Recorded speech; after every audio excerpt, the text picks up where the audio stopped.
So it's our favorite time of the year, with the horror movie releases and spooky atmosphere in general. Oh, can't forget the free candy.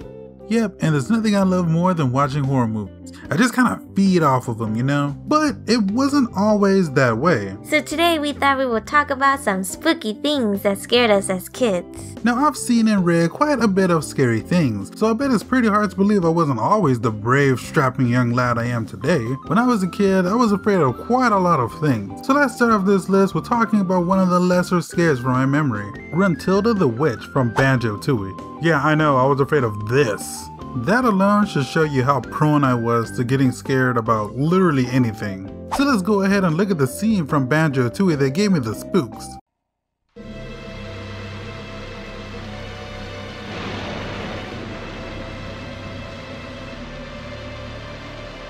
The opening scene of the game starts off with a pretty unsettling visual of a thunderstorm, and the faint sound of the wind along with the music already had the 8-year-old me on the edge of my seat. Eventually we see Banjo, Kazooie, and friends playing a card game. Then the bone guy Mumbo here decides he's brave, so he's gonna go outside into the storm. While outside, he stumbles upon Mingella and Blobelda, Gruntilda's sisters, uncovering Grunty's body from a hole, which was the aftermath of the first game. I think. I don't know, I never actually played the first one. But anyway, Mingella uses a spell to lift the rock and shatter it, and then this happens.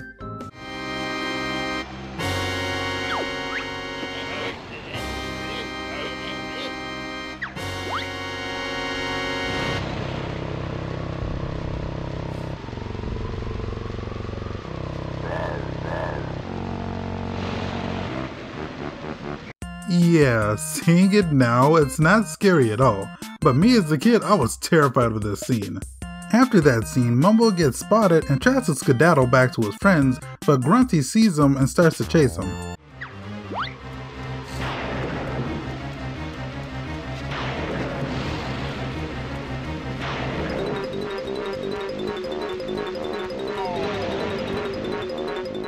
Okay, I can kinda see why I was afraid of Grunty. Getting chased by a talking corpse that shoots magic would be pretty unsettling. So Grunty chases Mumbo back to the house and blows it up. Everyone escapes, well, except Bottles. Like he actually drops dead, like he's dead, dude, look at him. Later in the game, you go to Bottles' house and stumble upon his family, and they have no idea he's even dead. Yeah, kid, haha, keep playing with that plane. I'm sure your, dad, well, he'll be home soon, don't worry, he's coming. It was family movie night, and we had a new movie called Brother Bear. It's about this hunter that turns into a bear, and learns that bears aren't as bad as he thought. The crazy thing is that the scary part wasn't in the movie itself, it was a scene in the credits. Instead of me explaining it, I'll just show you guys.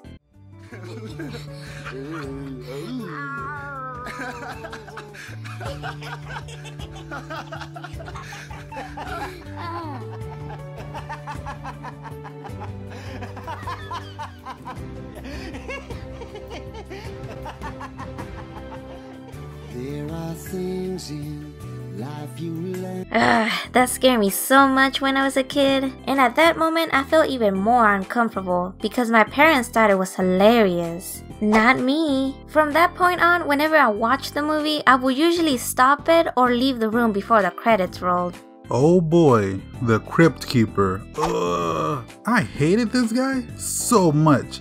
And what really sucked about this whole thing is that my parents actually loved watching the show. And since the show was pretty popular, sometimes a commercial for the show would play and catch me completely off guard. It's funny because it was such a serious thing for me that I started to develop a TV strategy. A show I really liked watching when I was younger was a game show called MXC Replay that showed on the Spike TV channel, usually around 10 p.m. I knew that to watch MXC Replay, there was a huge chance I would encounter a commercial for Tales from the Crypt.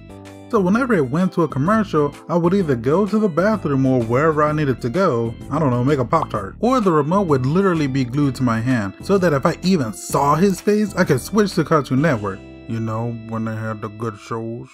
Speaking of Cartoon Network, Courage the Cowardly Dog was one of my favorite shows, but dang, I had a lot of sleepless nights for the love of this show. To name a few things that kept me up at night, there's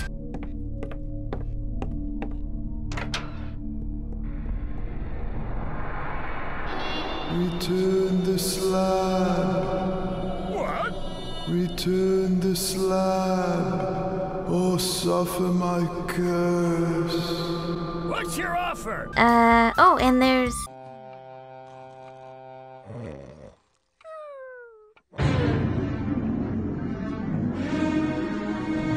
You're not perfect.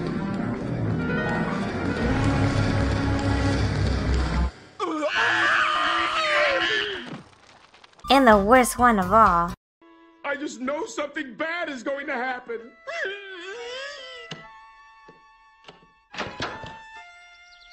Huh?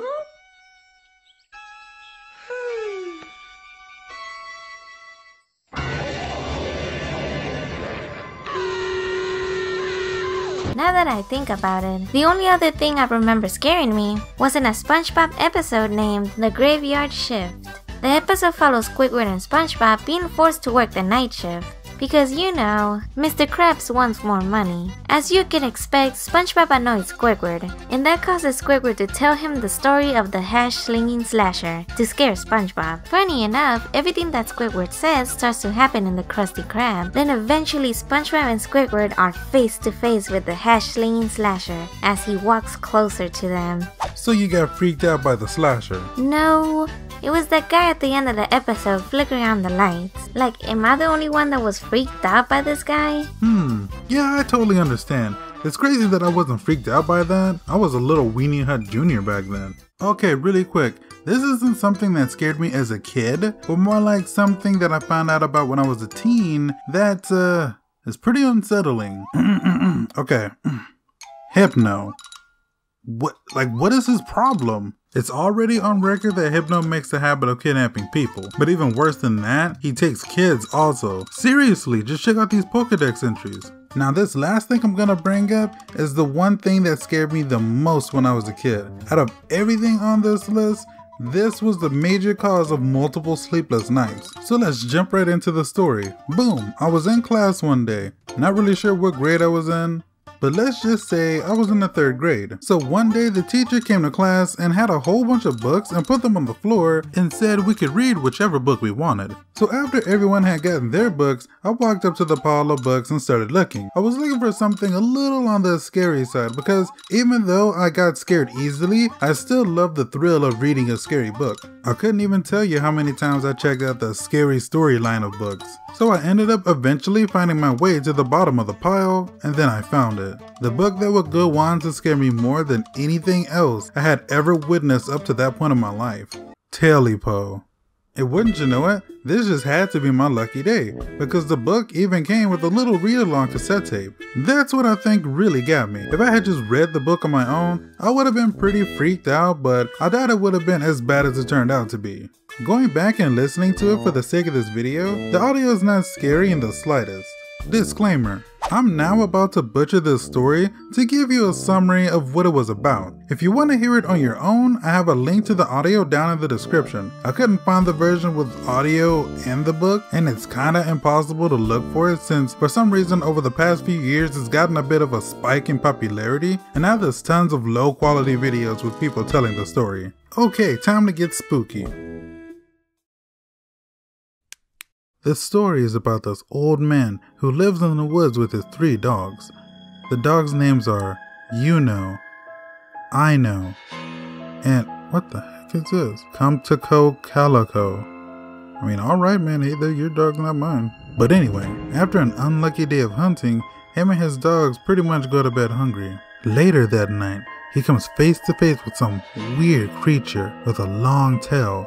He ends up chasing it and even cutting off its tail with a hatchet. It runs out of his cabin through a hole or something, and the old man has the genius idea to cook the strange tail and eat it. Okay, this old guy's pretty weird. I think I see why he's in the woods now. After eating the strange tail, the old man goes to sleep. Extra later that night, the creature comes back and gives the guy the spooks. He calls his 3 dogs on the thing and they chase it into the night. Extra later that night, when the old man is back in his house in his bed, he hears some strange clawing around his house.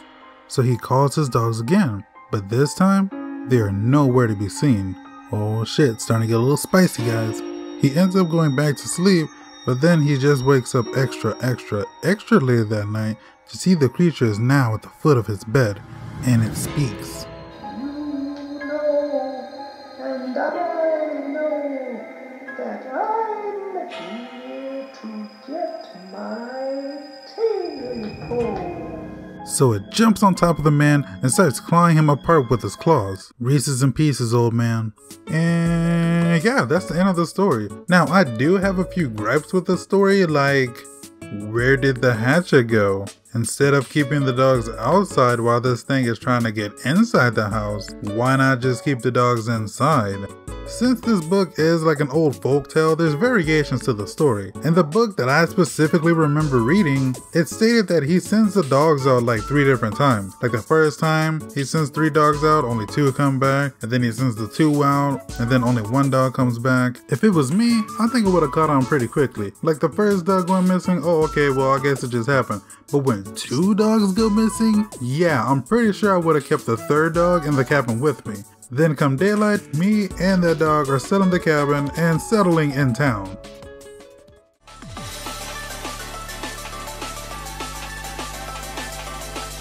So going into this video, we were kinda clueless on how it was gonna come out. Yeah, so hopefully it came out well and you peeps enjoyed it. But anyway, what are some things that scared you as kids? And as always, we will see you guys in the next video. Sayonara!